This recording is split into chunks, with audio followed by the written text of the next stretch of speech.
We are recording. Thank you very much. Start the meeting with a couple of different things. We welcome to this meeting Councillor Jim Todd, very experienced councillor and former provost, and his first time on the GNS committee, so welcome to GNS. We look forward to your contributions. Also, we're remembering the passing of Councillor Maury Mackay, who was leader of the Labour group, who died last week, and there was a very small private family cremation yesterday. So our thoughts are very much with the family and friends of former Councillor Maury Mackay. And there'll be a minute's silence. We won't do it here, they're doing it at the next full council meeting. Thank you for that. Okay. We'll call for the sederant and apologies, please, Lynn. Thank you, Chair, and good morning, members. When you hear your name, can you confirm your attendance, please? Councillor Mabin? Present, thank you.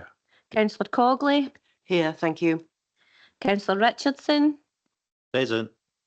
We have an apology this morning from Councillor Canning. Councillor Todd? Yep. Councillor McGregor? Yeah, thanks. Councillor Lennox? Yeah.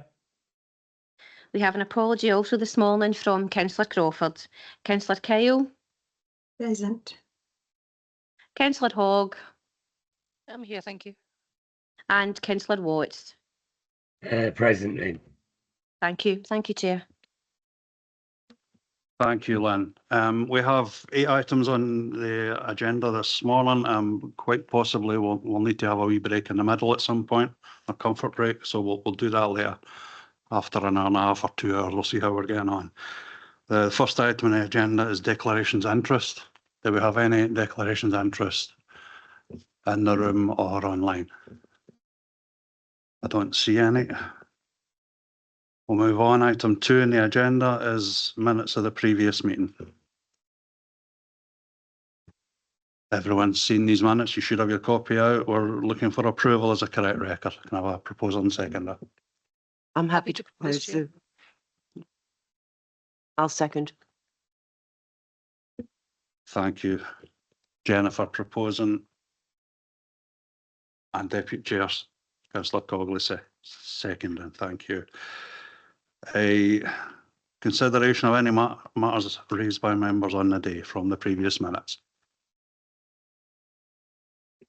No matters arising from previous minutes. Nothing online. Okay.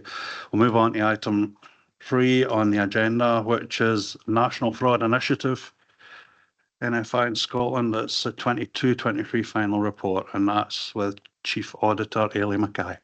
Thank you, Ailey. Thank you, Chair. Good morning, colleagues and members. We have 3 reports for committee this morning, items 3, 4 and 5.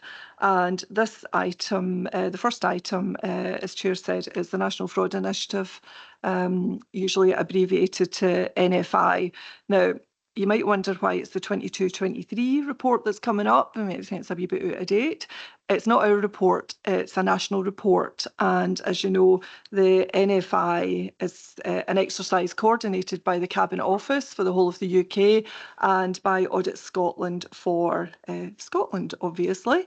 So the Appendix 1, most of the report is, most of the paper is that national report. So that's the Appendix 1. And it is actually, it's laid out well. Audit Scotland reports tend to be laid out in a very readable format. So it's a very accessible format, I think, but it's very high level information. So what, as well as putting this onto your councillors' notice board, we usually bring it to committee just so we can provide a wee bit more clarity around that and what we're doing with that information.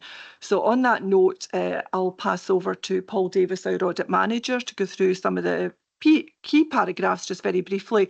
I would say Paul will probably mention the word caution a number of times, and caution is the watchword when you're reflecting on this national report. Thank you.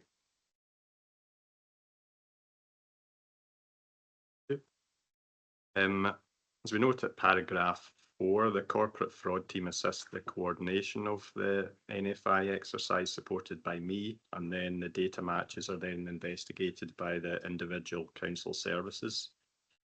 Following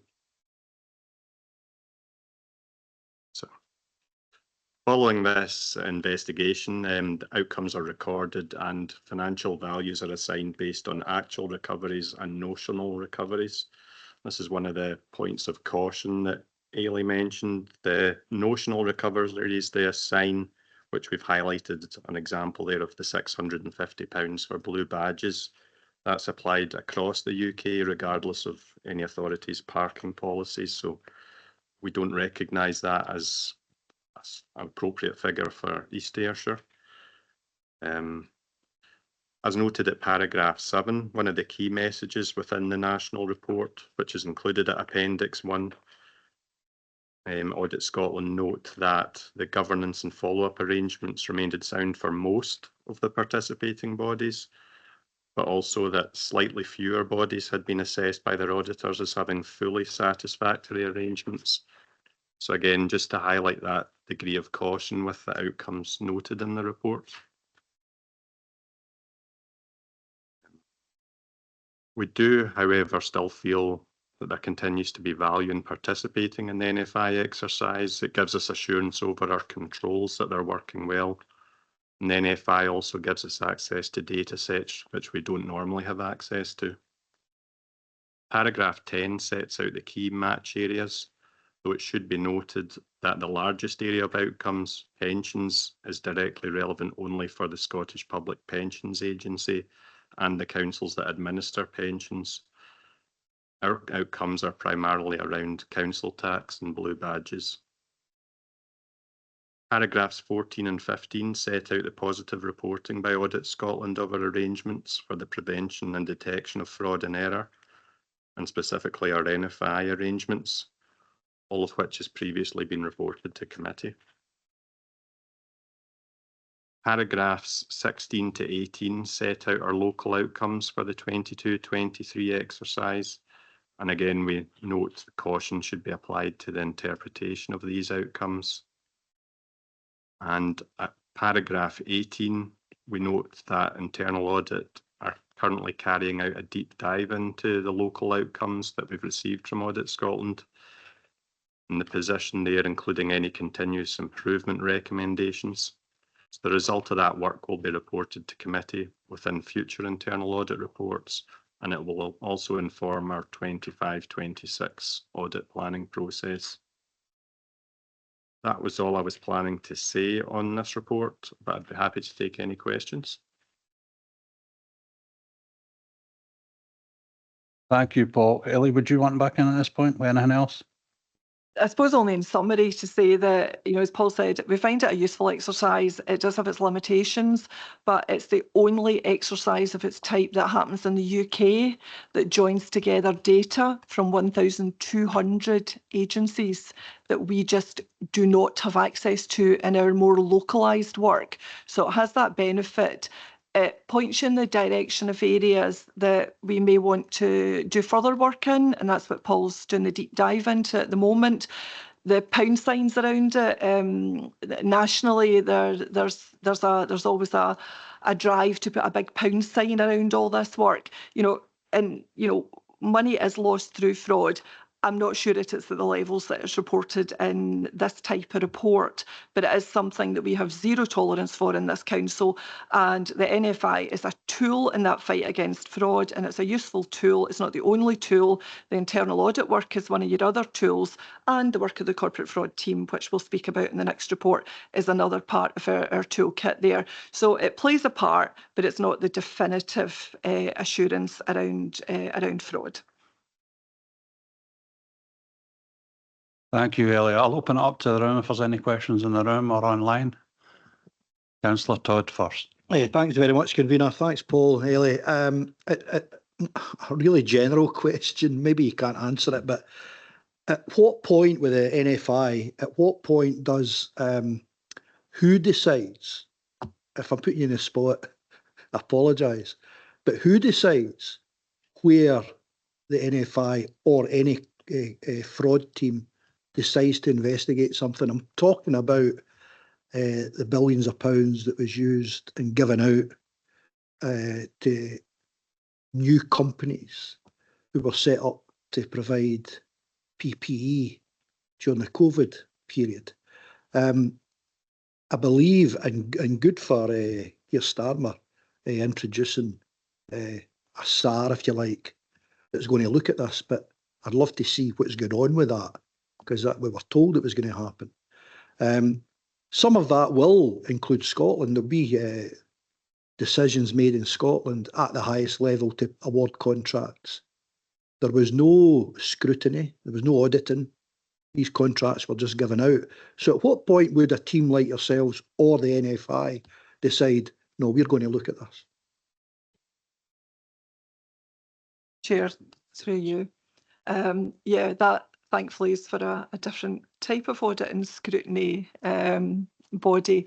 It's not something that's within our remit, Councillor Todd, as I'm sure you're well aware. I have no locus to investigate public procurement at a national level.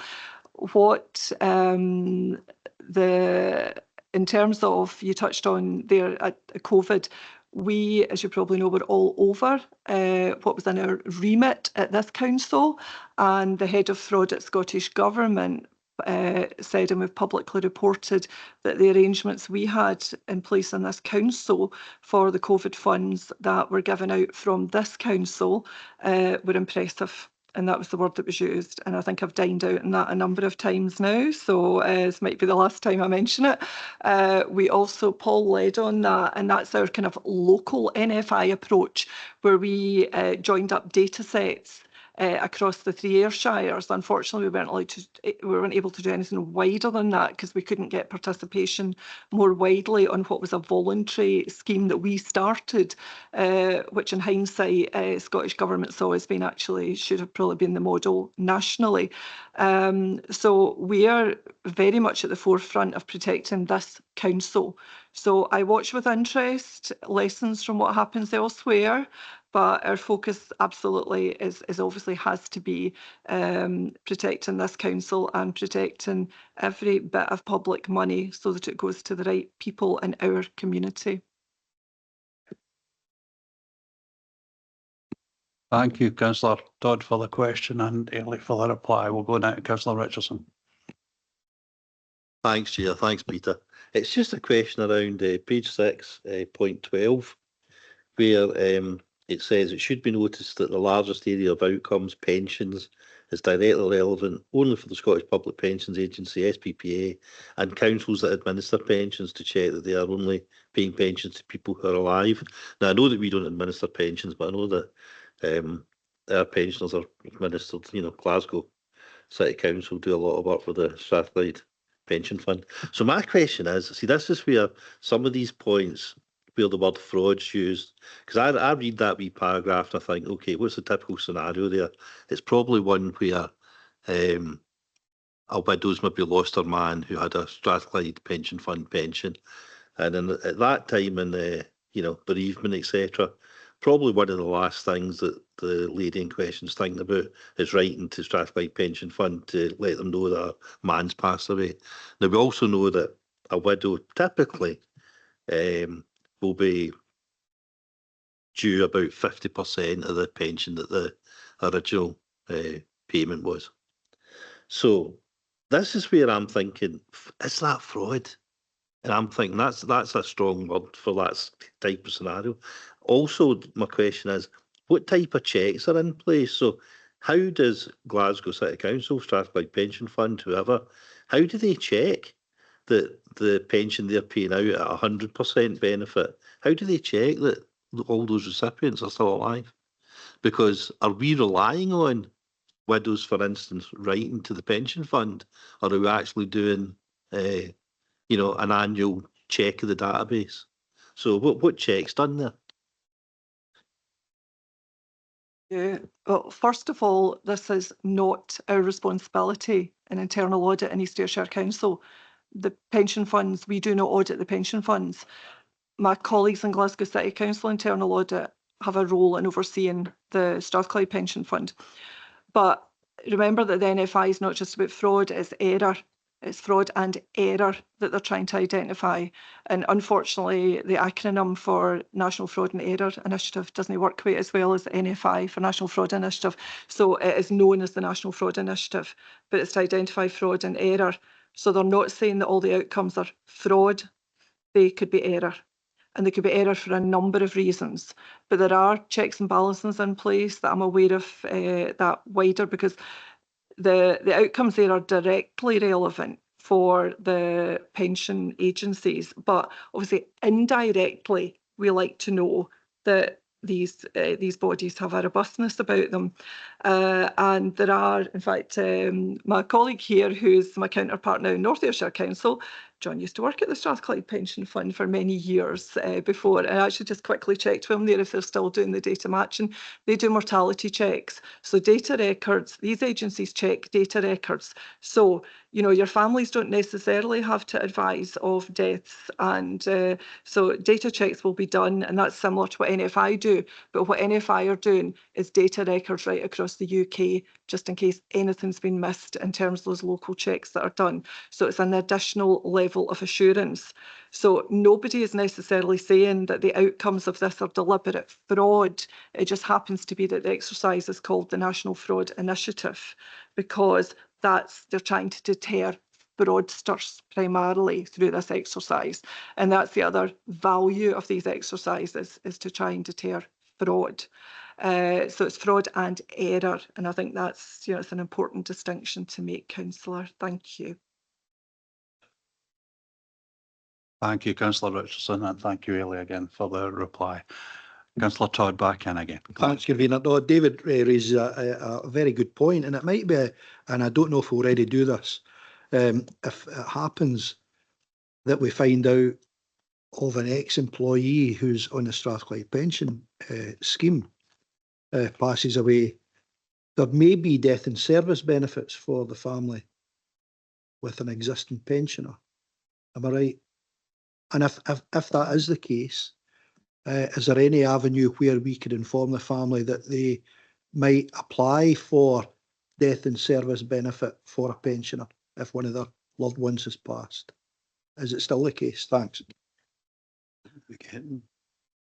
So maybe to clarify, I'm not sure if somebody's left in employment and is in receipt of a pension and then passes away, they wouldn't attract death in service benefits because they're no longer in service. So there would be nothing to pass to the widow. Well, Provost, I think we're maybe getting off the beaten path in terms of the reports in front of the committee, to be fair, and maybe colleagues can assist with that. But in general terms, death in service is literally and I'm not sure we still do it, but we used to have arrangements in place where there was an additional payment for folk that had passed during the time of their employment. But I think we stood that down in terms of some of the level of group life cover.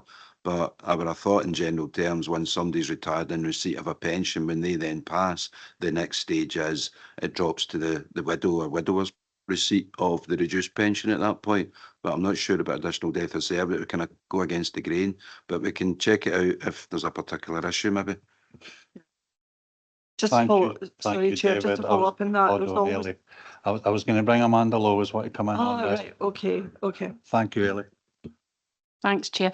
Yeah, so just as David says, death in service grant is for employees who are in service. There is sometimes pensions that are applicable to either children or their spouse, and those arrangements are in place. So the nomination forms are already there. So when the pension fund, rather than us, we don't have a role in that. When the pension fund's advised that the individual has died, then they automatically pick that bit up. Thank you, Amanda. Back to you, Ailey. Thanks, Amanda. All I was going to say, just to complete that, was if there are any cases of which anybody has a concern, we can provide the reporting arrangements to the appropriate bodies. There are whistleblowing arrangements for all of the pension bodies, so we can certainly provide that information if that's of use to anybody. Thank you. Thank you again, Councillor Todd, for the question, and Ailey for the reply, and Amanda. I don't think there's any more questions on this one. it's quite interesting that some of the frauds and errors that pop up are happening when people pass away. The likes of the blue badges and pensions and even bus passes. Someone's continuing to use someone's bus pass after they've deceased. And it's good that the fraud initiative catches all these things out and corrects it all. We'll move on to the recommendations is in paragraph 2, page 5. And it's just noting the national outcomes, current local information from 22-23, NFI exercise, and notes the work being carried out by internal audit to identify any local learning as laid out, paragraphs 16 to 18. We're happy to note these recommendations, committee. Thank you. We'll move on to the next item on the agenda, which is corporate fraud team mid-year progress, and we're back to Ailey Mackay again. Thank you. Thank you, Chair. So the second report from us today is well-established pattern of reporting arrangements. As you're all aware, the corporate fraud team has been a shared service arrangement with North Ayrshire Council since January 17, so it's coming up for its 8th birthday. And the current arrangements expire at the end of March 25, and we're currently looking at what we do going forward, and we'll bring an appropriate report up to Cabinet. Appendix 2 has been supplied by North Ayrshire Council, and John McCallum from North Ayrshire is here to speak to that element and take any questions. And I'll hand over firstly to Paul Davis, our Audit Manager at East Ayrshire, to just again in brief pick up some of the key paragraphs in the report. Thanks, Paul.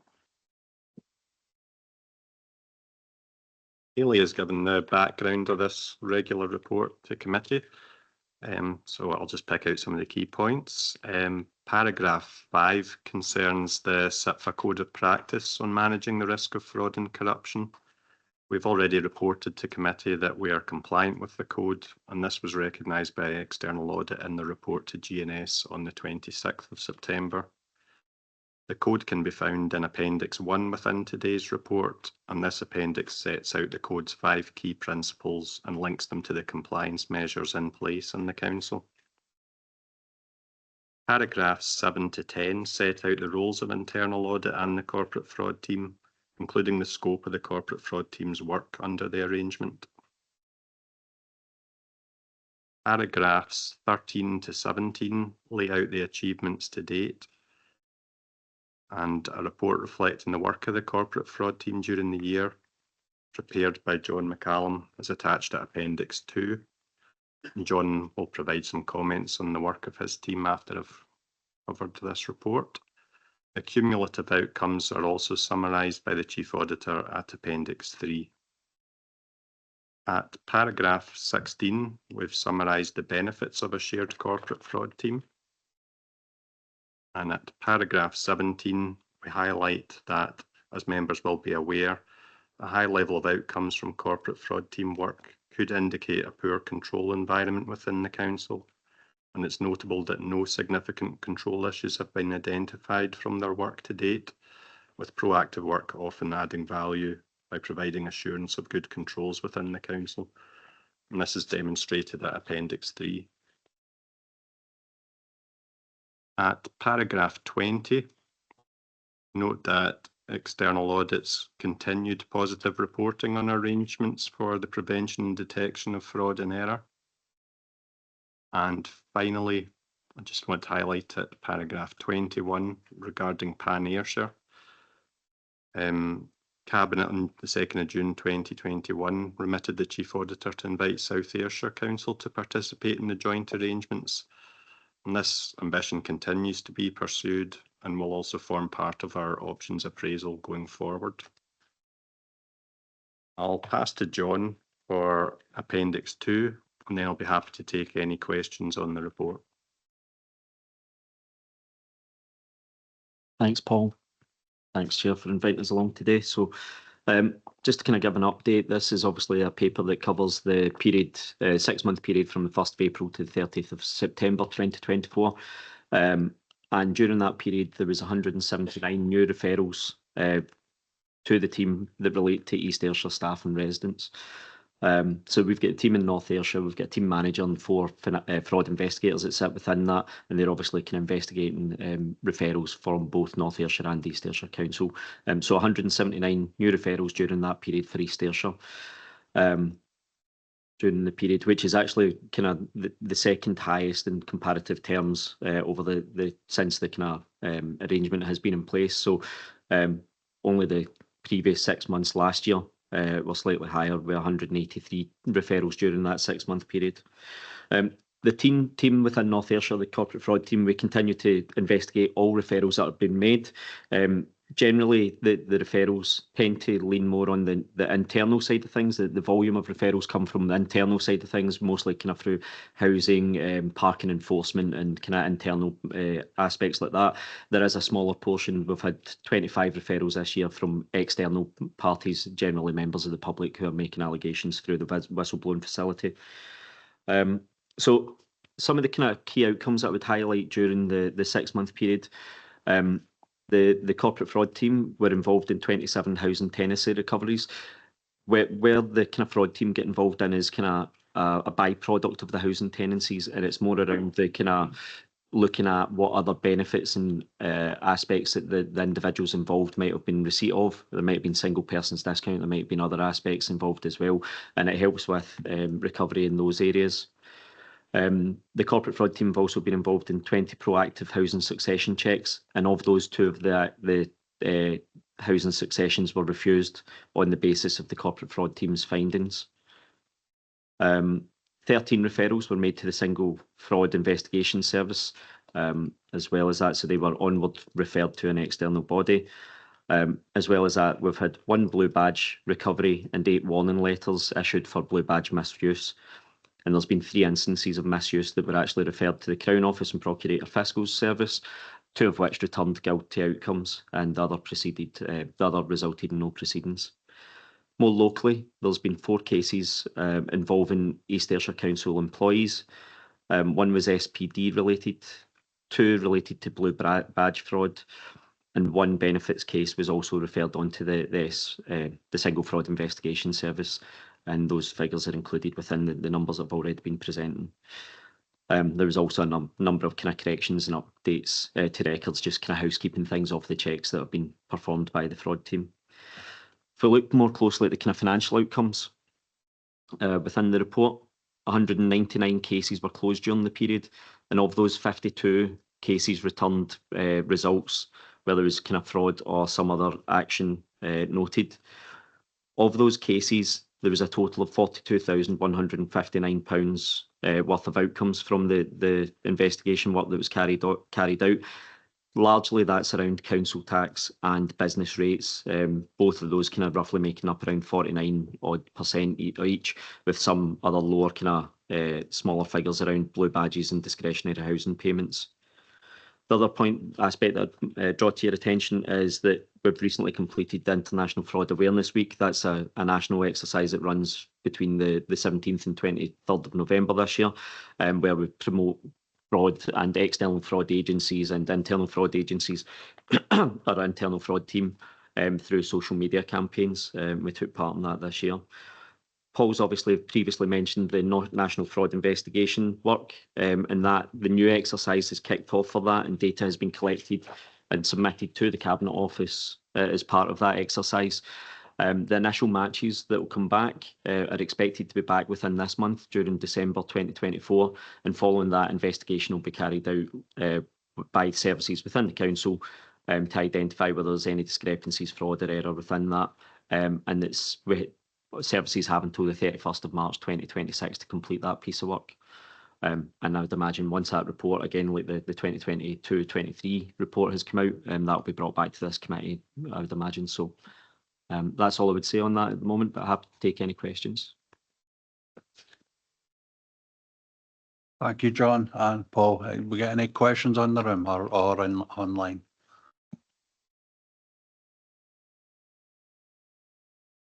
No questions? Okay, I'll have a wee go myself. That's all right.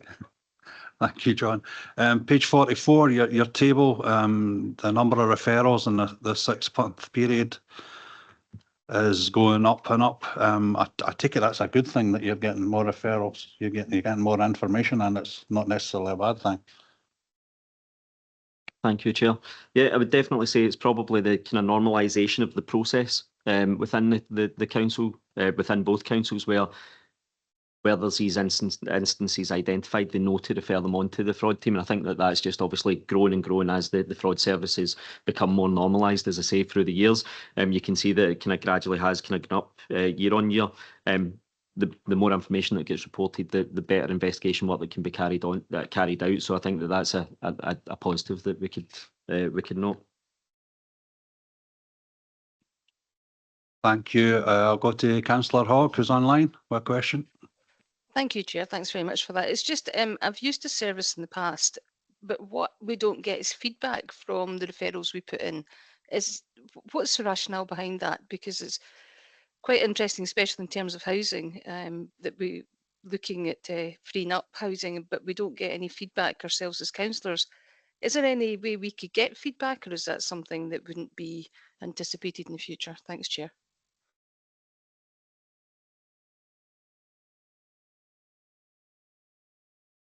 Right, back to John. Thank you. Yeah. Regarding the housing aspect, I'd need to check into that, but I know that sometimes when allegations are made, there's sensitivities around personal data, and it's not appropriate always to come back with feedback. So there's certain elements around that.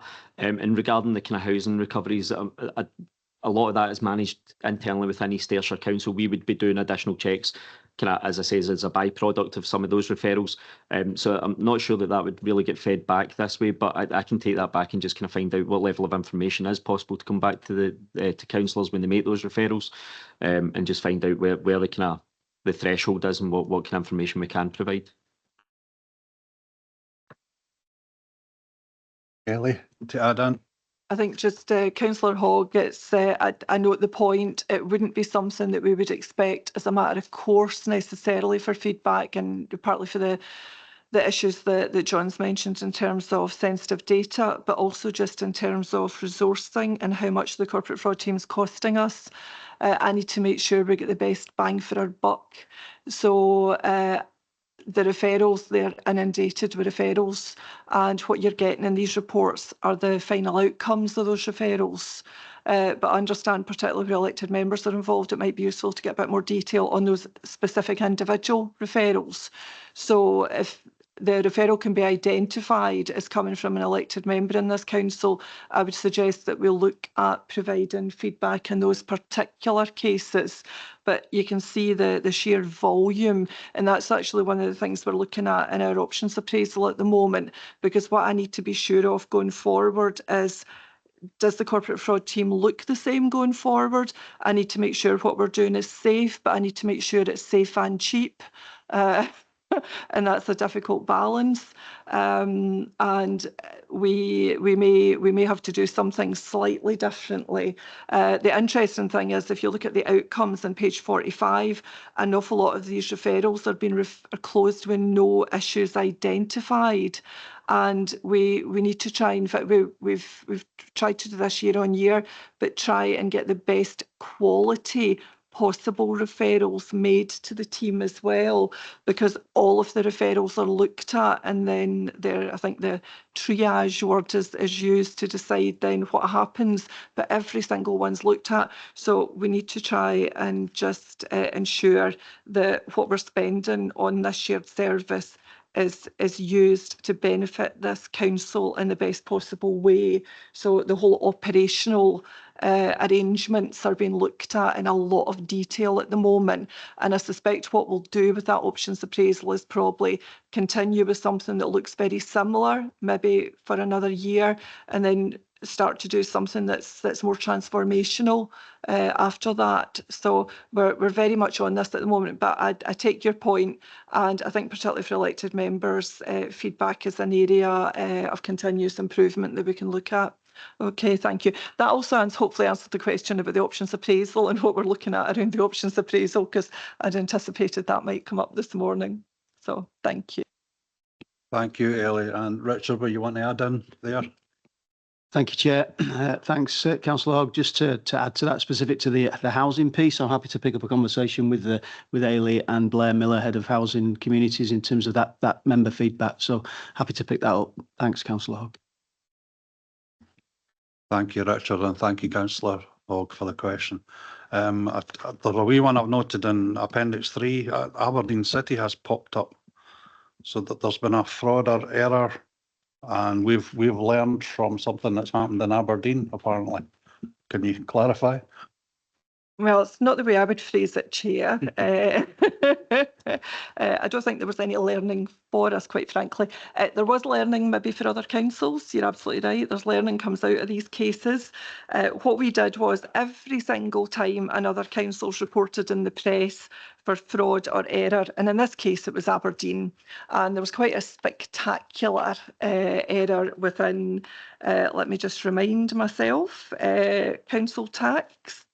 Yes, there was some system controls. Now, Paul will probably correct me here, but it was in the region of £1 million, I think. Yes, but John and Paul are both nodding at me. In the region of £1 million had been defrauded by a member of staff in that council.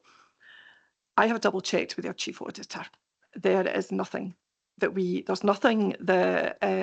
there's nothing in their learning that we weren't doing here already, so that's good. And we did actually have some interest from a local MSP on this, just asking for clarification about the robustness of our arrangements in this council. So we were able to say, and we worked very closely with Joe's service to look at that, and you know, we could do it very quickly because we know the services very well. What had happened in Aberdeen, and this has been a matter of public record, is the fundamental control that had broken down was separation of duties had broken down, and a lot of trust had been put in one officer over a long number of years, and they were exploiting, if I remember properly, monies that had been put into suspense accounts that weren't really getting looked at on a very regular basis. So it's the kind of classic, it's audit 101 for us. It's the areas you always look at, but it gave us the chance just to shine a wee light on what we were doing in this council again, but it is an area we do look at on a regular basis. And part of the continuous auditing work that I'll mention under the next paper that Paul's leading on going forward, where we're making much better use of data in internal audit. We've always made very good use of data. We've always had data analytics software in audit for about 20 years, but we're making even more and more use of it, and it's allowing us to do deeper and deeper dives into what we're doing across a whole lot of transactional systems in the council to give services wider assurance and more frequent TIMEUS assurance as well. So that'll cover a lot of the areas that are in Appendix 3, and that also has to be something that feeds into our options appraisal going forward. You know, what is that complementarity between what internal audit are doing and what corporate fraud team are doing. So you're absolutely right, Chair. Aberdeen City is great when these things are reported because it can provide learning for a lot of councils. In that particular case, and we're never complacent about this because there have been learning over the years for us in some cases, but in that particular case, there wasn't actually any learning, and what it gave us was assurance that where things had broken down in that particular council, they hadn't broken down here. Thank you very much, Ailey. Councillor Richardson. Ailey's response here was very, very interesting. Just from a banking background, I just have one more question. I understand about suspense accounts, Ailey. I understand about payments for council tax coming in, maybe where in the big long reference number, there's maybe two figures that are transposed, so the payment doesn't go into the actual customer's council tax account, it goes into a suspense account. I get that. How was the member of staff in Aberdeen then able to transfer monies out of those suspense accounts out with the council? That level of detail was not subject to public reporting, and probably quite rightly. Right. Okay. That would be my question. Thank you, Councillor Richardson and Ailey. I don't see any other questions in the room. Just before we move on, I'd just like to say that 27 housing tenancy recoveries is brilliant work by the fraud team. I note as well that the arrangement we have right now with North Ayrshire Council working together on fraud initiatives is coming to an end in March 25. So I'm curious as to what's going to happen in March 25 with the fraud work, if the same arrangement will be reviewed or renewed, or if we are going to come to a different arrangement. I've touched on a number of aspects already today about that options appraisal, which I'll look at the complementarity with the work in internal audit. What I need to make sure is what we're doing going forward is safe, but it's as cheap as it can possibly be. We are already busting the budget we've got for the corporate fraud team. So that has to be a consideration for me. But there is more automation being brought into this, our area of assurance work, and that needs to be considered. We also need to consider is our South Ayrshire Council maybe more likely to come on board going forward, and we could possibly have a true pan-Ayrshire arrangement. And that's something that needs to be considered, which is why I said earlier, I suspect what we'll have is an interim arrangement for at least a year, and then we'll move to a more transformational arrangement going forward from that position. So what we're doing at the moment is identifying the areas that are working well.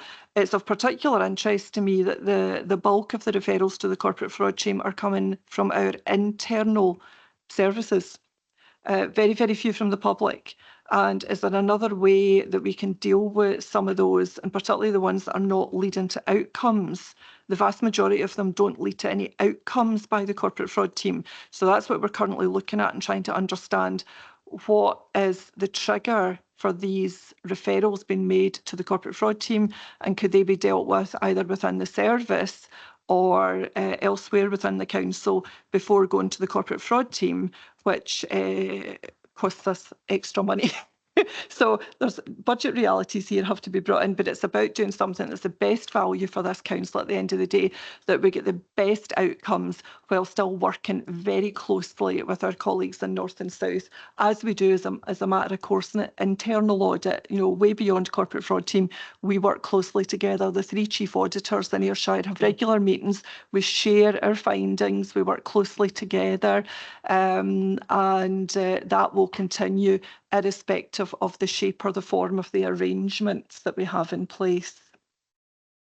I hope that answers your question, Chair. Is that? Yes, and when you and your colleagues and the other Ayrshires make a decision, I take it you'll put that in a paper before Cabinet to be approved. Indeed, Cabinet has always Cabinet approved the establishment of the corporate fraud team shared service arrangement, has approved all of the subsequent extensions. It's been extended in short-term bursts over the years, and the last extension was, I think, the longest one. That was for 3 years to try and allow some bedding in and learning, and unfortunately it sort of coincided with a lot of the fallout of COVID as well, which was unfortunate. And obviously now we've got the very difficult financial landscape we're working in as well, where it's very, very important that we balance that. What we spend in anti-fraud, we're trying to identify as much anti-fraud and error as we can to protect all those pounds for our community. So we're very, very clear on what our objectives are in terms of shaping that options appraisal going forward. But yes, in terms of governance, Cabinet, but also bringing that discussion up to G&S as well. And we just need to sort out how that will work in practice as we go forward, Chair. Thank you. Thank you, Ellie. Councillor Hogg online on our question. Thank you. Yeah, just in the back of that, Ailey, do we have referral criteria? I mean, do we have a kind of template for people to refer through? When I did it, it was more of an open kind of telephone acceptance of what the concern was. And if we're looking perhaps at tightening what we're putting through, it would be maybe kind of useful for the kind of things that we're looking for. So my question is basically, do we have any referral criteria that we could map out to staff and councillors? Yeah, Councillor Hogg, yes, we do, and it works on a number of levels. At the top level, there's the scope of the corporate fraud team, which was agreed by Cabinet when we set up the arrangement, which covers council tax, non-domestic rates, etc. And they were all listed in that paper, and that is on the council's website. So the idea was always to restrict the corporate fraud teamwork effectively to the scope of what exercises like the NFI cover. But we wouldn't refuse anything out with that if it looks as if it's something that needs to be investigated. And I would be reluctant to put too many barriers in place to stop.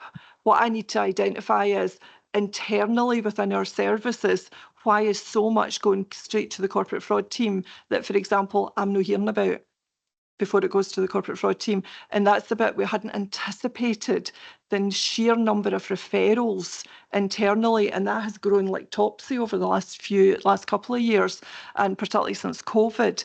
Now, there are very good working relationships in place, and we do actually have a template. Staff were issued with a template the day that we set up the corporate fraud team. That probably wasn't issued to elected members, I've got to say, thinking back, but that template tends not to be used on a systematic basis. I think the referrals just come in. The working relationships are so good now between our services and the corporate fraud team that a lot of it will be telephone calls, it'll be emails, it'll be sort of very fast-paced referrals that are done.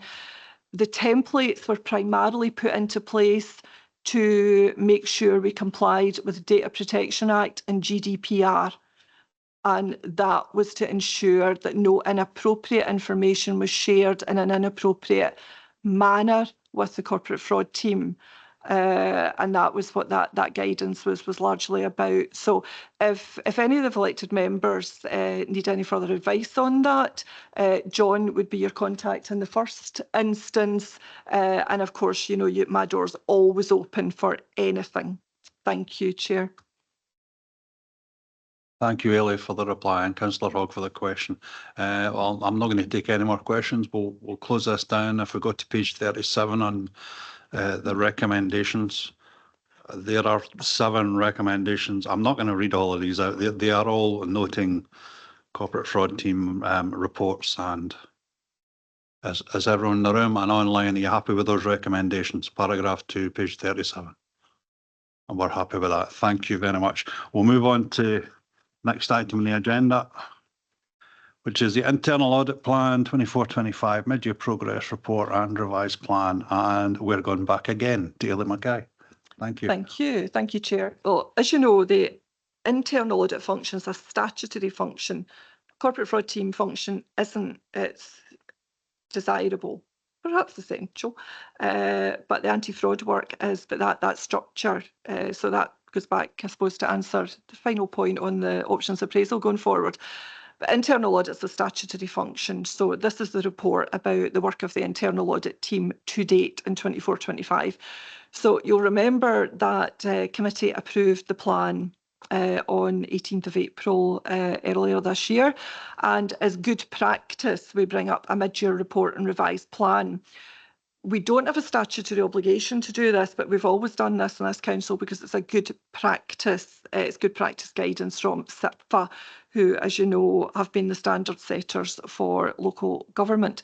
So I'll highlight some of the key aspects of the report. The progress to date has been good, and that's summarised in appendices 3A, 3B and 4, which I'll come on to in a moment. But appendices 3A, 3B and 4, it's a wee bit like a 2-for-1 at the supermarket. So you've got a 2-for here, because that's your progress report as usual, but also as usual, it's your revised plan, which I'm asking you to approve today. There's only tweaks being made. Our plans tend to be quite robust and quite fit for purpose.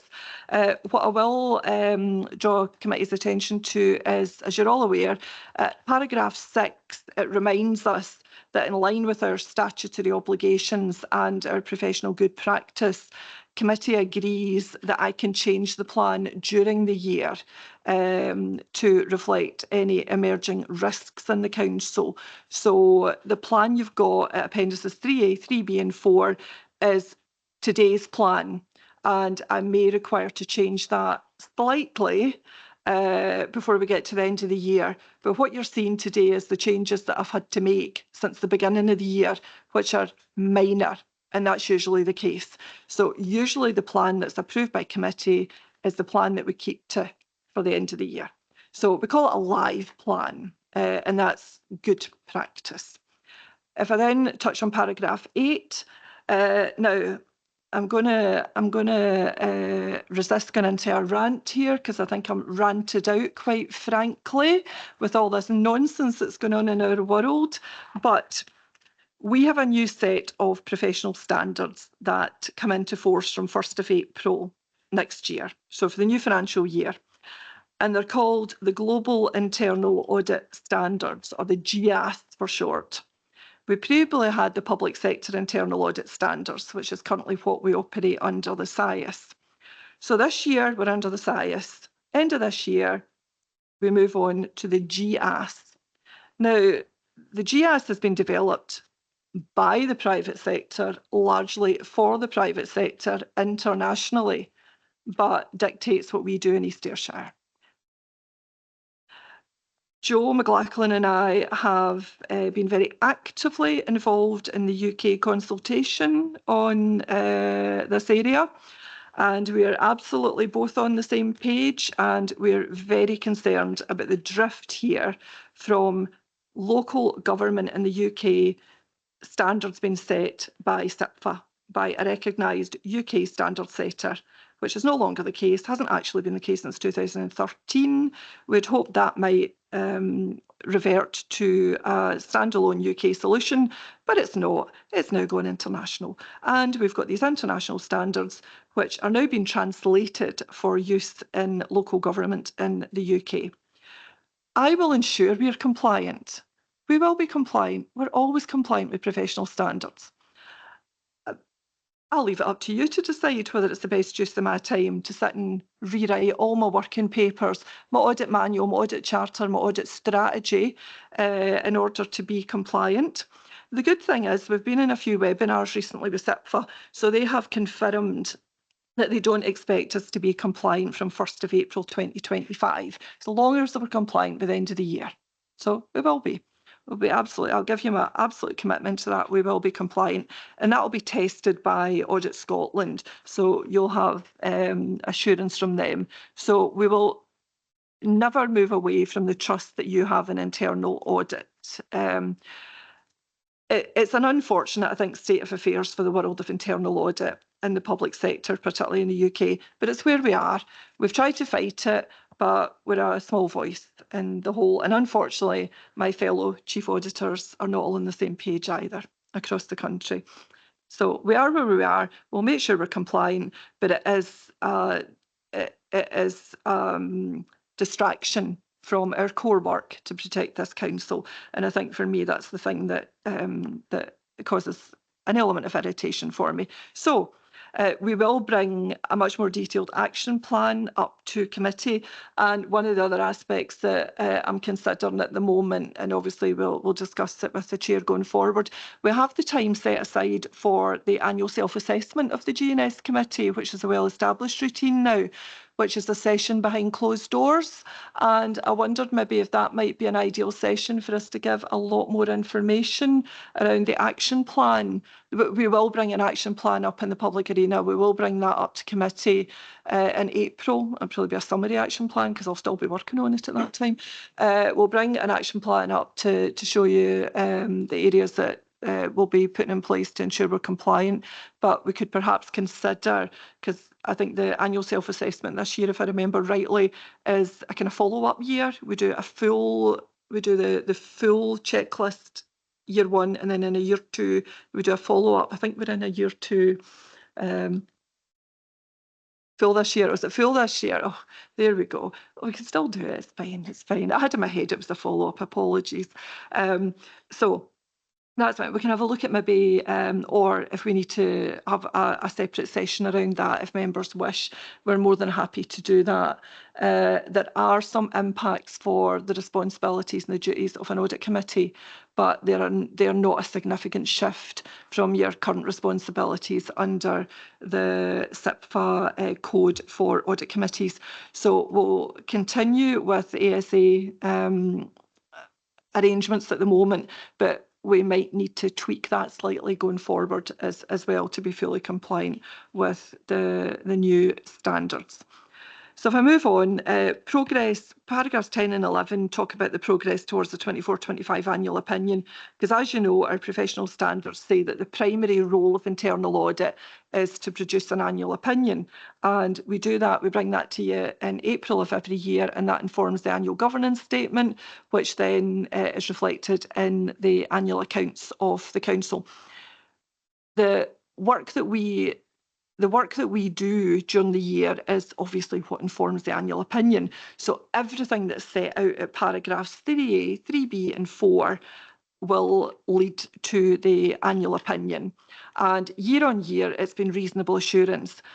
I never want to jinx it by telling you I think it will be reasonable assurance again, so I'm not going to tell you that. But what I'm telling you is we will be able to do, we'll have sufficient work done in order to produce an annual opinion, and there are no showstoppers at the moment that I feel I need to raise with committee. So hopefully that's me no jinxed it. And so if I move on, paragraph 12 goes back to the trust and internal audit, and again, just citing Audit Scotland's report to committee earlier in the year.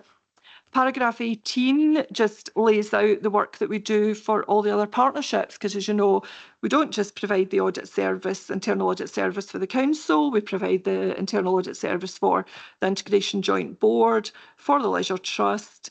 I lead on Ayrshire Growth Deal and take reports up to the Ayrshire Economic Partnership Board and the Ayrshire Economic Joint Committee for the Ayrshire Growth Deal, and I take reports up to the Ayrshire Shared Services Joint Committee for ARA. So all of that's in hand. We also Paul recently took a report for the IGIB up to the NHS Ayrshire and Arran Audit and Risk Committee, because that's part of our governance. As the Chief Auditor for the IGIB, we also report up to the NHS Audit Committee. So all of that's in hand, but I always try and lay that out in the reports to give you the assurance around that, but just also to recognise that vast scope of the work that we do with a very small team. So if I move on, I think we can probably move to the appendices now. So if I move on to Appendix 3A, you'll see the appendices are generally a sea of green, which is good. So green in our world is either jobs that have been completed or are work in progress, and a lot of them are being finalised. The blue items in Appendixes 3A and 3B, and there's only 2 of them. Sorry, I should have said all the changes are summarised at paragraph 22. So we have a table there, table 2. We have 1 new job added in the plan, and we have 2 jobs that are being deferred for consideration in next year's plan. And I'll touch on those as we go through the appendices. So page 58, we've got 1 item deferred, and that's for timing reasons. It's learning modules that we're pulling together to reinforce self-assessment by services around the financial regulations. But as you know, the financial regulations were recently revised and have been strengthened and were approved by full council earlier in the year. So we're going to defer that job into next year so that we can reflect all of the new financial regulations and supporting documents which are being finalised at the moment. If I move on to page 61, and we're moving on to Appendix 3B now. 3A are the jobs that we carried forward from last year. 3B are the brand new jobs for the current year. The orange jobs, as you know, or the amber jobs, are jobs that are scheduled in my team's work plans but are no started yet. So there's no concern if they're amber. It just means they haven't started yet. But they will. They're all scheduled, and we anticipate that these jobs will be completed. And sometimes we don't.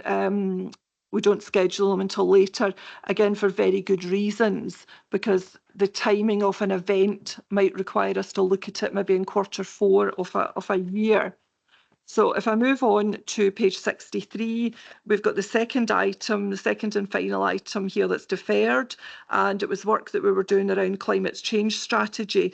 And Paul sits on a national chief auditor subgroup that have been looking at best practice in developing climate change strategies and working in conjunction with national agencies around that.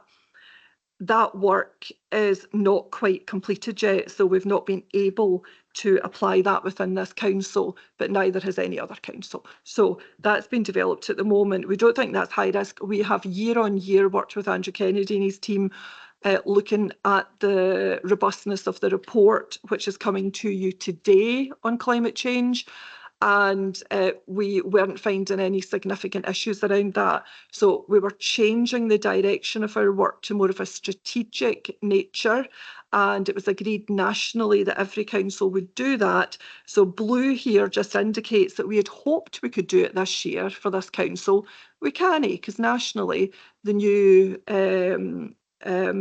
guidance on that hasn't quite been developed yet. So we'll pick it up and consider it for next year's plan. So if I move on, to page 66, the one new job that's been added is job 22, and that's cash handling. And it's not material in terms of the council's budget, but it's one, and as you know, we're largely a cashless council, but we do have some very, very small areas of cash collection. And one of those areas came to our attention a few weeks ago. So we've decided to do a wee bit more work, and the service put immediately reinstated a lot of the controls that hadn't quite been operating as anticipated, but the service identified that very quickly, put rectifying action in place, and we're going to look more widely across any other areas where cash comes into the council, but it's very immaterial in the whole scheme of things, but we just want to get a sense of assurance around that area. So that's the only aspect that's been added to the plan for the current year, because otherwise the plan is robust in my opinion. And if I move on very quickly to Appendix 4, so Appendix 4 is all of the follow-ups. So as members know, the follow-ups are where we take every single recommendation we make, and we roughly within about 12 months, it depends on timing of implementation, but we work with the service to collect evidence, and sometimes that evidence, is site visits, but it can be desk work as well. We check to make sure that the recommendation that we have made and agreed with the service has actually been implemented. So, as you know, this council's got a history of 100% implementation of all internal audit recommendations, and that is a fantastic achievement. I think we're probably still one of the few councils, but we get there because services work with us and we work with them. And quite frankly, I wouldn't accept a follow-up unless it's at 100%, because you as a council, you as a GNS committee want to know that things have been done. So there's no use me coming back to you and saying, they've only done 50%.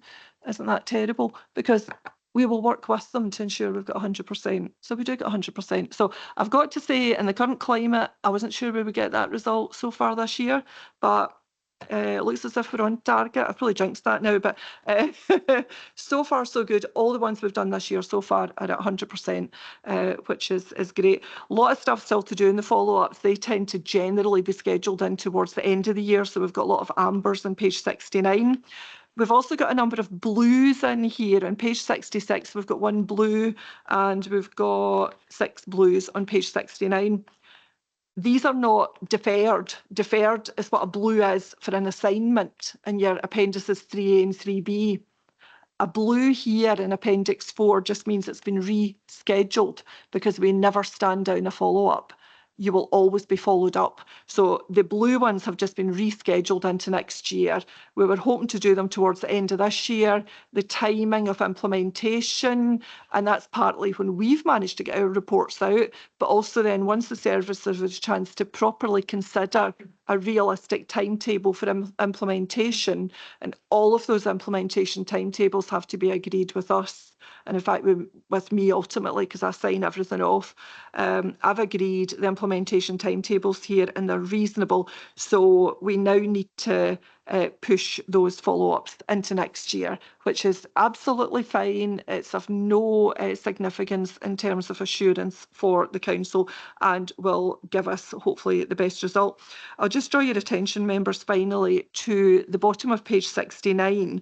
So initially we had anticipated looking at 92 recommendations this year to make sure they were implemented, which is a phenomenal number. We're now looking at 70, that's the plan. We're planning to look at 70. That's still a huge number. If I tell you last year in the annual report, we had looked at 53 last year. So there is no annual average. It just depends how many recommendations are needed in any year. And as you know, loads of recommendations don't necessarily mean a poor control environment. It might just be a subject area that lends itself to that granularity, to that disaggregation, to that detail in the recommendations. So we would maybe lay out 10 recommendations to cover maybe one area of the business, whereas another area of the business might lend itself to one simpler recommendation, but it doesn't necessarily mean that they're miles apart in terms of the assurance we can take. So I would just say probably that word caution again in terms of the number of recommendations, but I think you would agree that it gives a high level of assurance to committee to know that we're going out and testing and looking at the implementation of all of the recommendations and all of the follow-up reports, every single line in Appendix 3A and 3B and 4, with very little exception. Actually, I was just thinking, I said every single line and I thought there are some minor exceptions. Almost every line results in an individual internal audit report that's on your councillor's notice board. So if I brought them along, they would probably fill a big barrow at the moment. So that all sits behind this, and that, as you know, doesn't get reported in the public arena because of the sensitivity around sharing the discussion in our detailed controls as a council. So Chair, I think that's everything I wanted to say in that report. So happy to take questions. Thank you, Ellie. We got any questions in the room or online?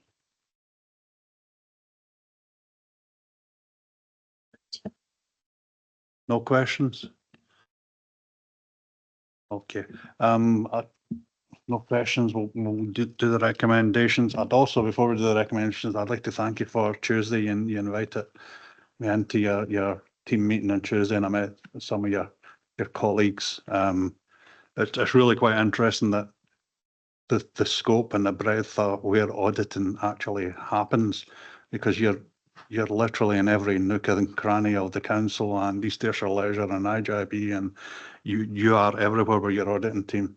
It was quite interesting, even flood defence. So you've got auditors who are learning about flood defence engineering, and you have other auditors visiting the Dick Institute and learning about art and sculpture and all sorts of things and how that's all ensured. It's everywhere, and every penny the council spend, there's auditing people there keeping an eye on things, which is reassuring.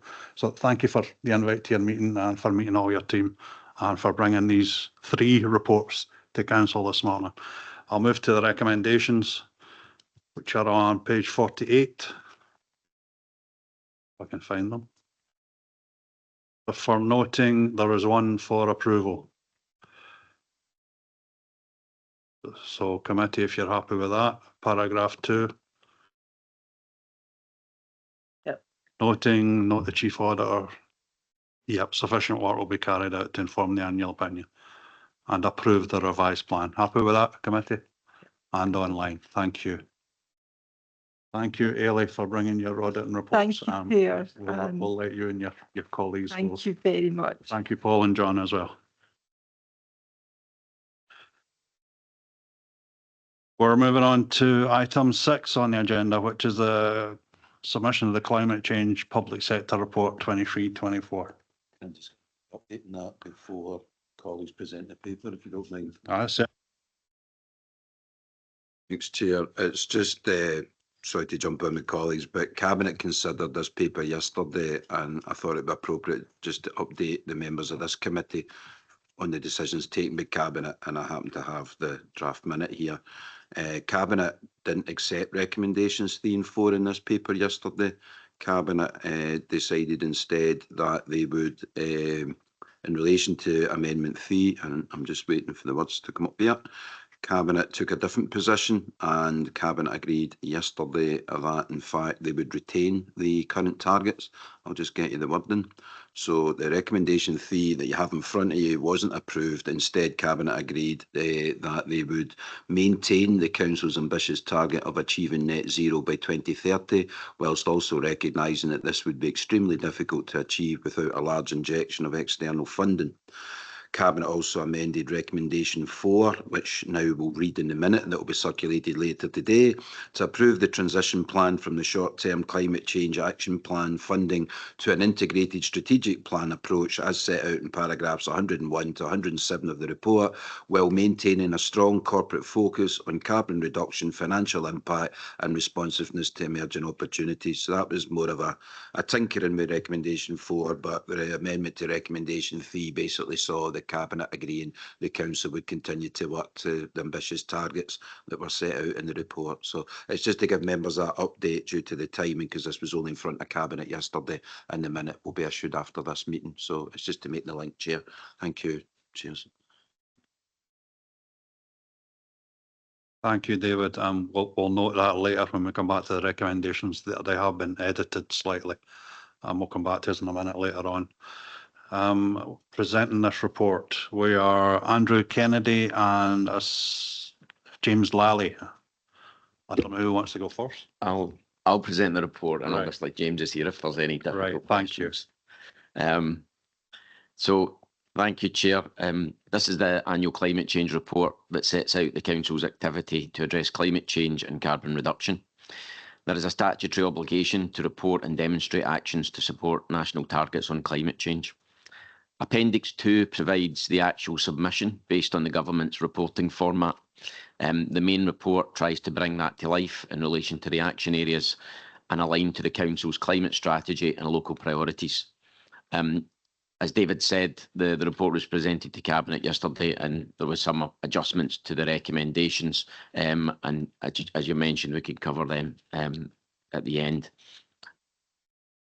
Climate change remains a global threat and continues to be noted in the Council's risk register. The background in the report recognises this, although also sets out some key national changes around statutory targets. Since the Council set its climate change strategy and ambition, the national position has shifted and the expectation of further investment has been limited due to the wider economic environment. From the Council's perspective, we do continue to see overall good progress on reducing the Council's carbon footprint. However, the same level of progress will be extremely challenging over the next few years.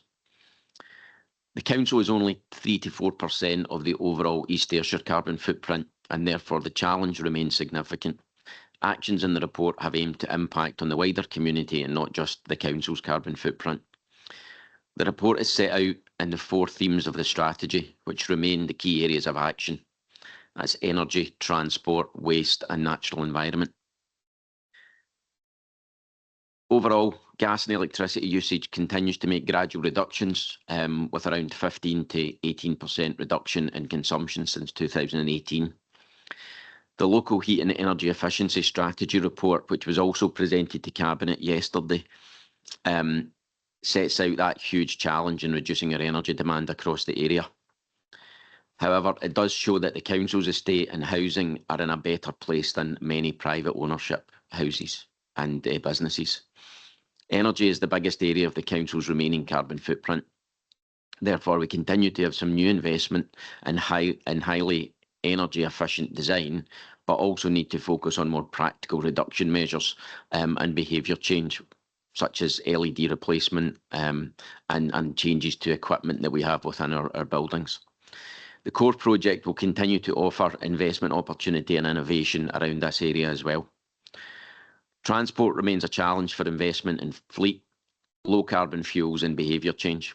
Active travel initiatives, EV charging concession contract, again, which was presented at Cabinet yesterday, and the fleet management system, which was provided through the initial £1 million climate change fund, continues to be the areas of focus to reduce the reliance on fossil fuel, and those areas are led by the Ayrshire Roads Alliance.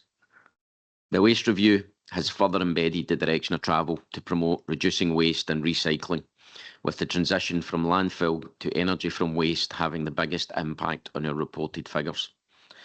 Procurement will also become more of a focus, both in reporting and in the impact and the use of resources. Natural environment, although at this stage not included in the carbon calculation for the authority, it remains a critical area to address climate change and biodiversity. The Local Development Plan 2 and a range of initiatives continue to maximise environmental impact, with opportunities for external funding and the support of the National Policy Framework. Climate change remains one of the Council's 6 themes of the strategic plan. With the £1 million accelerator fund coming to an end and dedicated resources reducing, this will require a shift in what we are able to deliver, and while retaining the focus on carbon reduction measures. Paragraph 10 sets out the strategic themes and where services will develop clear plans to continue to drive the agenda.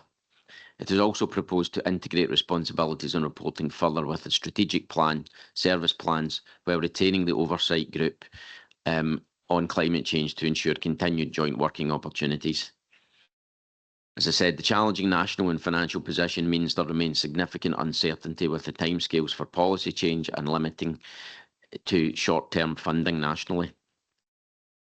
We also expect further review and changes on the reporting mechanisms at national level, with the Environmental Standards Scotland and the Climate Intelligence Service likely to introduce further changes to the reporting based on recent legislation. As David has outlined, the recommendations 1 and 2 were agreed by Cabinet yesterday, and clearly recommendation 1 is to allow submission of the report to the government. Recommendation 2 is to commend the positive progress made in implementing the climate change actions and reducing the Council's carbon footprint. As David said, the 3rd and 4th ones are more around that focus, and Cabinet were very clear, keen to kind of keep the commitment and focus.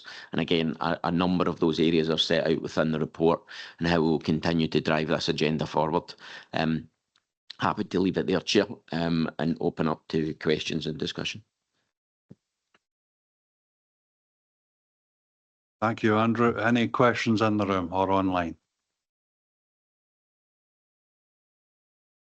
Councillor Cogley. Andrew, thank you very much for that. I've got a couple of questions. First of all, I want to highlight one of the comments that you made at the early part of the presentation in terms of East Ayrshire actually being only 3 or 4% of the emissions footprint within the East Ayrshire Council area. So presumably there is a significant amount of work that we should or could be doing in order to address and influence that to help get to our carbon zero targets. And perhaps you might want to respond to that before I go on to my next questions. Andrew, thank you. To you, Chair. I think that there's when we first established the climate change strategy, it was recognised that at that time the council did have a small element of that overall carbon footprint. Clearly, buildings, businesses kind of produce a lot of that energy demand and carbon footprint, and then also within East Ayrshire transport also accounts for a significant element of that. I think it's part of that strategy, and obviously what we continue to do. I think two kind of key areas where one of them was around the likes of the core project investment, then clearly that is looking outward, not just in terms of the council's estate. The LHES report and Ayrshire Energy Master Plan are all linked to that approach. I think that's one of the key areas that the scale of the solution around those is hugely significant in terms of the financial cost to deliver a lot of that change. And that's probably one of the key areas that kind of face us or increases that challenge to continue to deliver against those ambitions. I suppose the second part of it is probably that bit around the council is taking a leadership role across our communities, and again a number of the approaches that we've taken over the last few years, which again I think can continue. I mean, the likes of opening up the EcoFlex funding and supporting additional investment to support access to CARES funding, which are both national funding opportunities. So EcoFlex is obviously allows, as members be aware, allows private residents to apply through energy companies to access funding for improvements to their home, whether that would be insulation or whether that would be putting in heat pumps and low energy heating systems. Since we've introduced that in East Ayrshire, that residents have been able to kind of access about £2 million worth of funding through that, and that's funding direct through the energy companies. CARES funding, which I understand has been extended from the budget yesterday, again allows community organisations to access funding, again to invest in their facilities to improve energy efficiency. So I think kind of those probably two aspects of it, in terms of just those practical bits and the requirements we have as a council and opportunities through core LHES Ayrshire Energy Master Plan, alongside other opportunities, the likes of the allowing people to kind of promote and get access to other funding elsewhere is all part of the package of measures that are still there within the approach. Thank you very much. Can I go on to ask my next question? And my next question is in relation to EV charging, and I see that we're no longer providing, or correct me if I've got this completely wrong, that we're no longer paying for members of the public to use our EV chargers.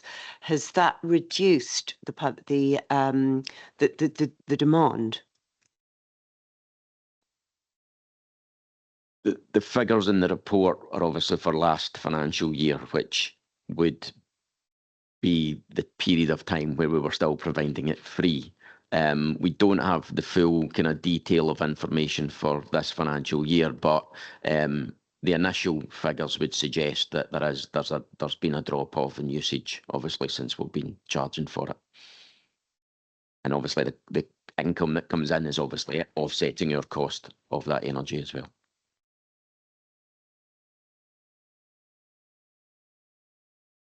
Thank you, Councillor Cogley and Andrew, for the answer. David wants to go on. Councillor If Richardson. possible, Chair, it's just to come on to the back of Yeah, Sally's sure. last question. Is that okay, Sally? Just to thanks, Andrew. There was an issue came up. It was actually at the SNP group meeting this week, and it's about the system that members of the public are using now to pay for the EV charging. And seemingly, what was reported by a council colleague and another councillor who uses the system was that if you're charging your car up, the system actually putting the electric into your motor can cut off. But there's a standing charge seemingly to connect to the system, which is £5. So if you've got your car on the system charging for 20 minutes, seemingly the system can cut off 3, 4, 5 times. And every time the system cuts off and reconnects, the member of the public that's charging their car is charged £5. So you can be overcharged by 15, 20, 25 pounds when you're charging your car. And seemingly, when you try to get that money back, the service isn't great. Are the council aware of these issues? Through you, Chair, just to confirm, yes, they are, because they were all raised at Cabinet yesterday, and the head of ARA's taken them away as part of the paper that was considered in the context of that. So a number of changes were made yesterday, but the point was made about the non-provision, the non-supply. And while at any system there might be difficulties in practice, there are arrangements, and it was confirmed, there are arrangements in place for people to get a refund where they have been charged but not been supplied for any reason, and that can be monitored. So members will see that on the broadcast of Cabinet yesterday, and the head ARA was made aware from members from your group at Cabinet and has taken it away to deal with that as part of the ongoing oversight of the current arrangements, and there's further tweaks to be made as well as a result of Cabinet yesterday. Thanks for that, David. I mean, obviously I don't sit in the Cabinet, and I've not had a chance to read the Cabinet papers or watch the website yet. So it's good that those issues are highlighted and we know about them. Thank you, Councillor Richardson and David, for the reply. So back to you, Sally. I know you've got other questions. Sorry to have jumped in. Before Sally changes the subject with your next question, just on the charging as well, are we still installing more chargers? Are we still rolling out the installation? I notice on page 76 that the EV charging is up, and it's on page 77 as well, paragraph 27. The amount of charging with EV chargers is increasing. That's a good thing, and yet in our wee table it's marked in red like it's a bad thing, which is a wee bit confusing. Andrew? David said the discussion yesterday at Cabinet was around a couple of papers on the EV charging. One of them was around the progress of a concession contract to put the charging network, the public charging network, transfer that to a private sector provider. As part of that transfer to the private sector provider, they would run it. They would also then manage that customer-facing process, as well as look to invest in new chargers, both replacing the existing charging network and extending the charging network. So that's all part of what that concession contract is planning to address. So, sorry, I forgot the second part of your question. Oh yeah, sorry, the numbers in the paper. So I think kind of the way the table's presented, this relates to the council's carbon footprint, and obviously the more electricity and gas that's used, the kind of negative that impact that has on our carbon footprint. So that's why it's presented as a red, because the energy use went up last year from the previous year because of the amount of activity. I think the challenge with these reports is that balancing that off against a different part of the agenda, which would obviously be switching from diesel fuel vehicles to EV fuel. And that's probably the bit that, because the majority of the EV use, public EV use, is not council vehicles, then that's why it's sort of seen as an addition rather than a saving to the from the carbon point of view. But we'll note that for future reference in the report. Thank you, Andrew. But Councillor Cogley, you had another question. Thank you very much. And this is my final question. And this is probably predictable. Paragraph 68 relates to litter in schools, so it's perhaps one for James. We have this excellent programme which we can roll out into all of our schools and early learning centres. And we know it makes a huge difference to behaviour when we do implement it. So I think it would be very useful, James, if you could update the committee on what the rollout programme is, please. Thank you. Thanks, Chair, and thanks, Councillor Cogley. I think this has been an initiative that we can take some credit for, and that you yourself can take some credit for starting the ball rolling. But we really took up the mantle of the whole litter in schools project, and thought the missing piece in the jigsaw was that we don't start early enough. So in the last year or so, with some support from really creative colleagues in our early childhood centres, we have introduced Harriet the Hedgehog, and that was launched last year. And the aim of that is to basically instill good behaviour in our nursery school children. So that was the bit that was missing. We had an approach and a process agreed for litter in schools around primary, and we had the approach in secondary schools. So this basically completes a whole systems approach around our education. There were packs that were given out, and when we reflect on the Clean Green School Awards, and again, the whole purpose of the initiatives in schools and the awards that we have put in place is to extend that the behaviour change that we're trying to instill in our children out into communities and out into their parents and their school networks. So part of this approach is actually includes doing litter picks around the schools and around the early years centres, and they have all litter packs and litter collecting packs within the schools and early years centres now as well. And we've supported it again within our secondary schools with recycling bins that have now been put into the schools as well to encourage that behaviour change. So it really is a real success story, and it's a whole systems approach. And I'd like to give some credit to Vicky and Donna in our education service. I think having those links between the waste and the education service have really paid dividends. Thanks. Yeah, James, thank you very much. And the product, the materials are absolutely fabulous. And Vicky and Don have worked extremely hard in putting all of that together. So huge compliments to them. But my initial question was, what is the programme for actually rolling it out? Because we know we get a huge amount of behaviour change when we roll it out. Yet, if we were to go around probably all of our academies today at lunchtime or after lunch, say at about 1:30 or 2, we know there'd be a trail of litter to and from the various communities that are nearby. So we know it makes a difference. We know it impacts. And I think what's important is that we have sight of the programme for actually implementing it. Can we have that, please? Thank you. Yeah, thanks again through you, Chair. There is an annual process.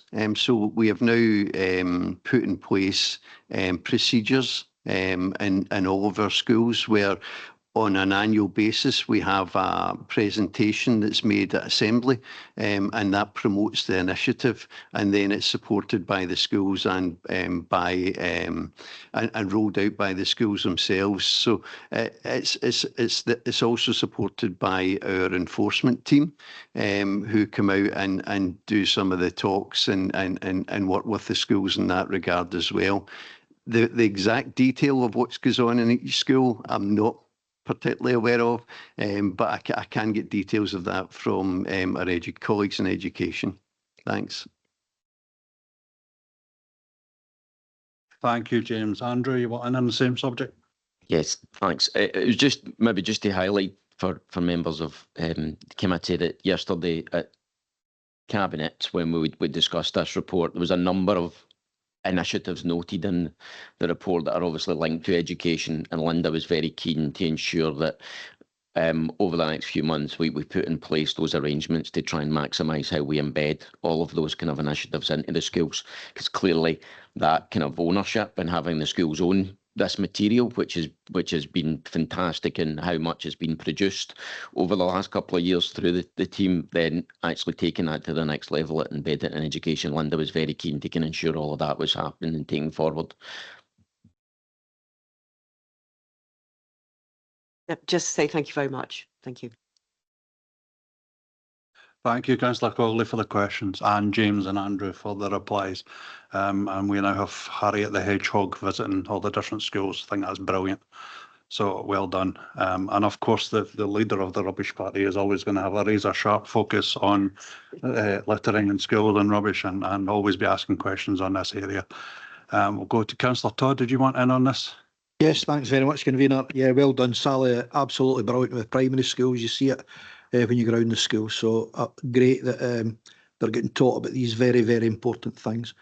When my boys were wee at school, they'd come home and their pockets would be full of sweetie papers because they wouldn't throw litter. That's the way we bring them up. So that's good. A couple of things, and I don't know if you can answer them, Andrew or James. In terms of the electric vehicle fleet that we're rolling out and buying all the time, I take it that each vehicle, the minute we buy it, has got a footprint on it and it's got a number because of the mining for the lithium, the heavy metals, all of this stuff. So we're not buying a vehicle with a 0 rating on it straight away. There has to be a rating on it for the damage that it's caused in the world mining for the necessary materials for electric vehicles. And the other one was, and my point about that was, so we're starting with an electric vehicle with a minus rating, and we've got to build that up by the use. So I wondered about that aspect of how we gauge that side. And the other one was, in terms of charging for electric vehicles, and now that it's rolled out to the privates, they always find a way to make money, don't they? And some of these private companies are charging by kilowatt like the Gordon Highlanders. So in terms of our fleet and our charging systems, do the council set the charge for ourselves, or do we have to buy that contract from a company? And East Ayrshire is producing the energy, not East Ayrshire Council. Private companies in East Ayrshire producing the energy. They're storing it in East Ayrshire, but we've got to pay for it. So a wee explanation. Sorry to put you in the spot. I'll maybe cover this from a couple of angles. I mean, the first point that you make about buying an EV vehicle, you're correct. There is a carbon footprint of any new vehicle. I suppose the question and how we kind of look at these things is probably one, first off, is a comparison. So if you're going to have to buy a vehicle, then you're still better buying an EV vehicle than buying a diesel vehicle from a climate point of view. And people with more knowledge and detail of numbers than me, that there is a lot of analysis and a lot of evidence that obviously demonstrates that over a certain number of years and a certain number of miles, then that will obviously be a more efficient and have less impact on climate.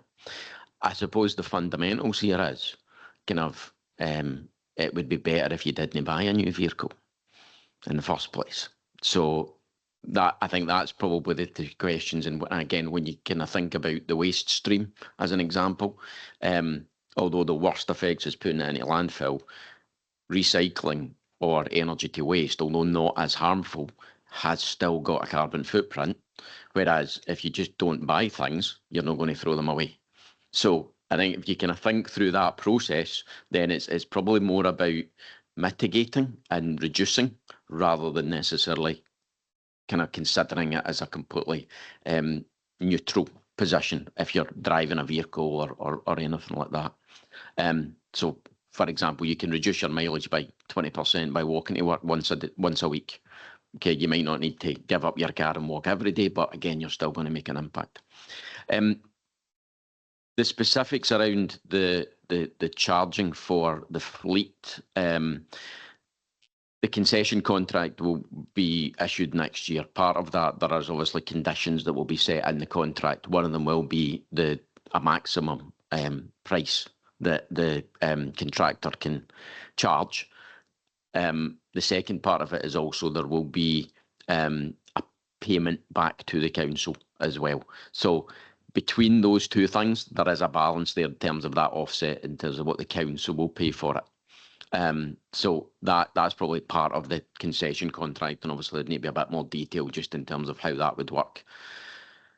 I suppose the third point really was just that bigger question, and that I suppose the challenge is that we're looking at the data and the information that we're asked to provide through this report, which is different than necessarily the global impact. So the energy that's produced in East Ayrshire, which clearly is wind power, clean energy, actually contributes to the national grid and contributes to the overall position rather than the individual aspects of what happens within East Ayrshire or what we have to report as part of this.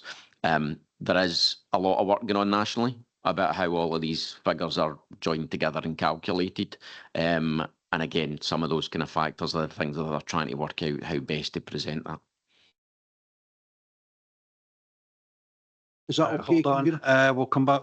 Richard's wanting in on this as well, and then I'll come to Councillor Richardson and Councillor Todd again.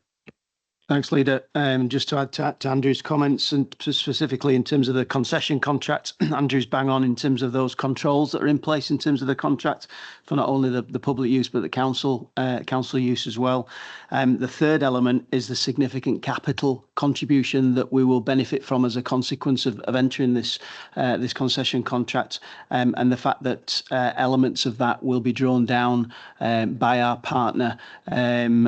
That would be funding that would not be available to the council in that regard. So I guess there's a third element that of benefit to us in terms of that whole concession contract piece of work. I'm very mindful of the fact that there were some questions yesterday from members on that concession contract. So I'll pick that up with Jane and we'll see if we can get some information circulated for members in regard to that moving forward. Thanks, Leader. Thanks, Councillor Todd. Thank you, Richard. Councillor Richardson.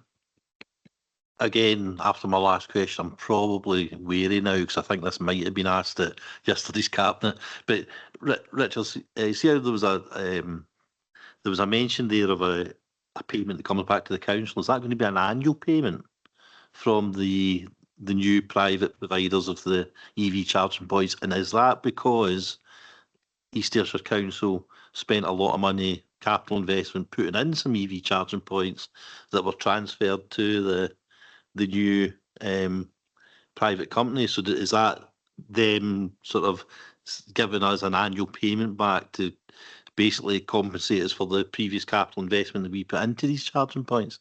And one last question. My understanding is of basically the electric batteries that form the basis of an electric car, that it's almost nigh impossible to recycle these batteries. So when the cars in the East Ayrshire Council fleet are come to the end of their valid lifespan, are we going to take care of what happens with those batteries ourselves, or will basically the landfill of those batteries be outsourced, or is that something that we'll take care of in-house?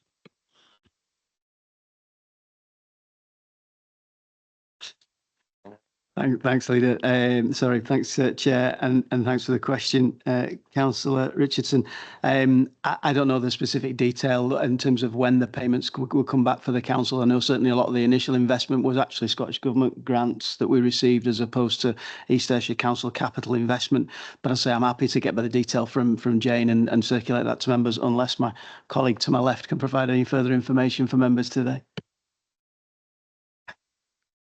The only bit that I'm aware of similar contracts like these concession contracts is effectively a lease payment because they're on our land, effectively. So that effectively would be an annual payment.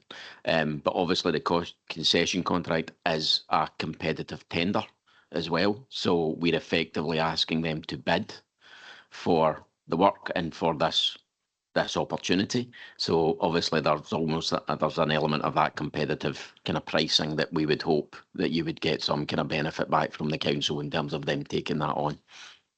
I'm not sure if I can necessarily answer your second part of the question in terms of the electric batteries. I mean, there clearly is a lot of issues and risks around electric batteries and what happens at the end of their life.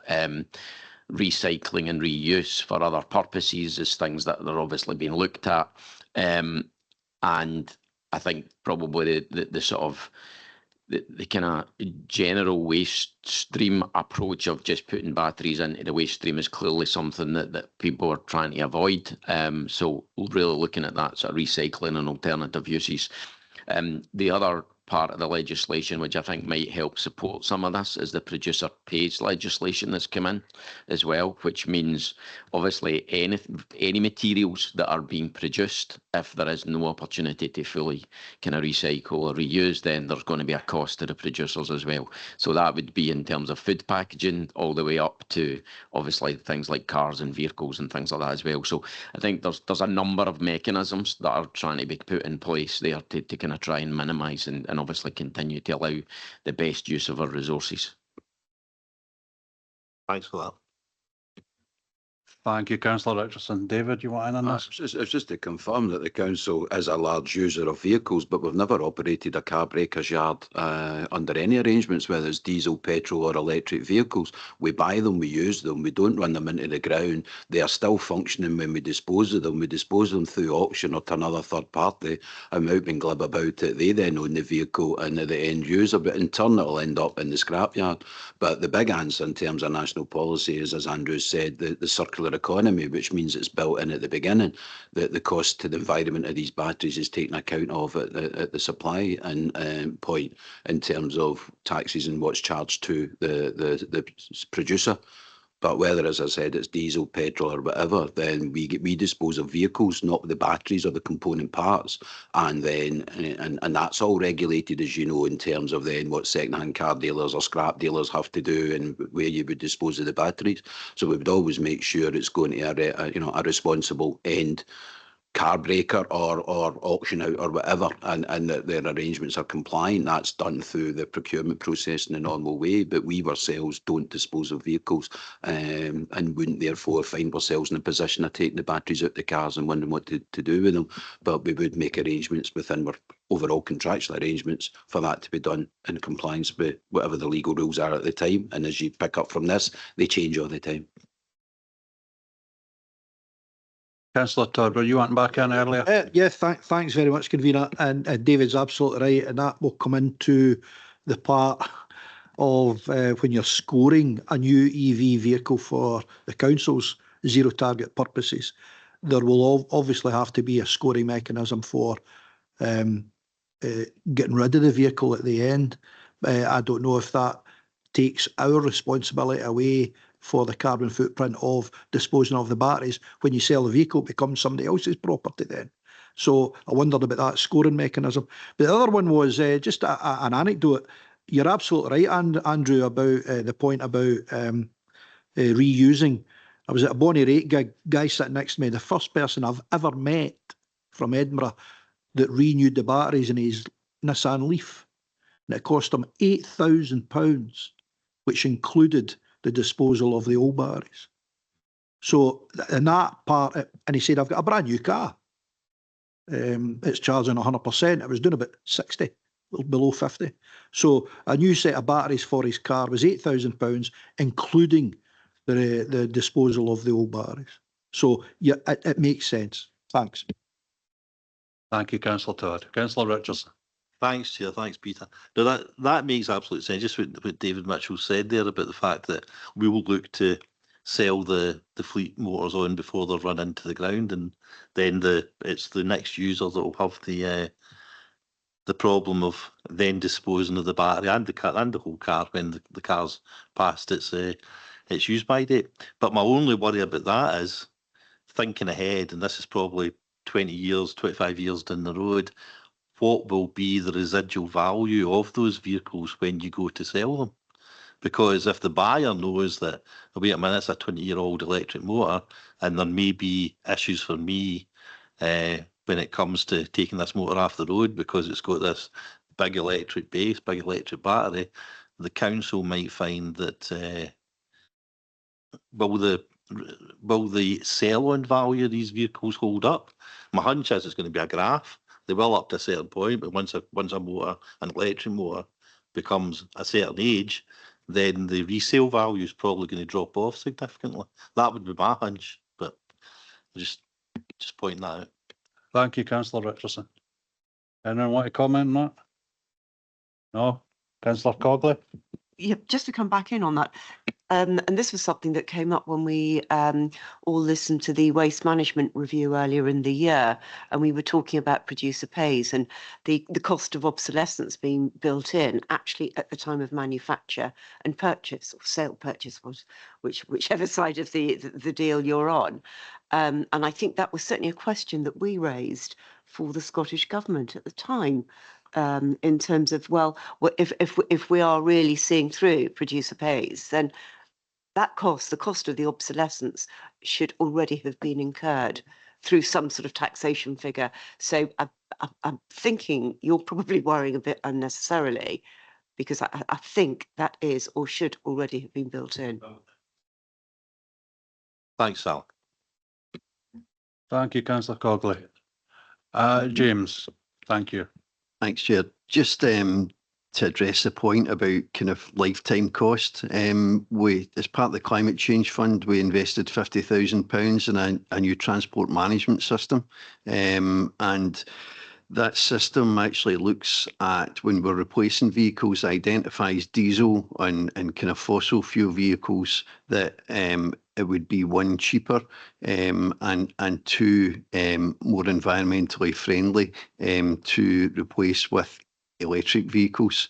And within that business case assessment that the software carries out, it takes into account resale values and when's the best time to resell and all of that sort of stuff. So it is something that's in hand, and I'm sure that Laura Campbell in Transport will be able to give you sort of chapter and verse on that, but it is something that's taken into consideration in our investment decisions and replacement programme. Thanks.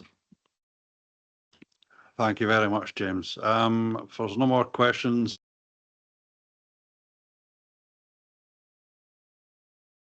online,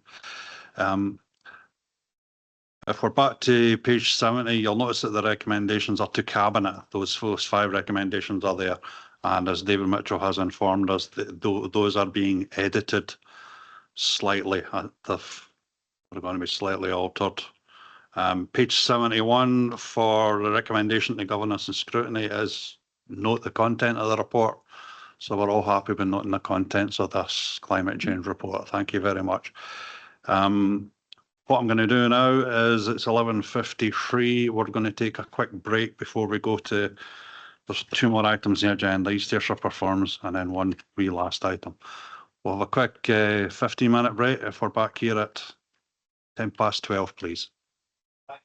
Thank you.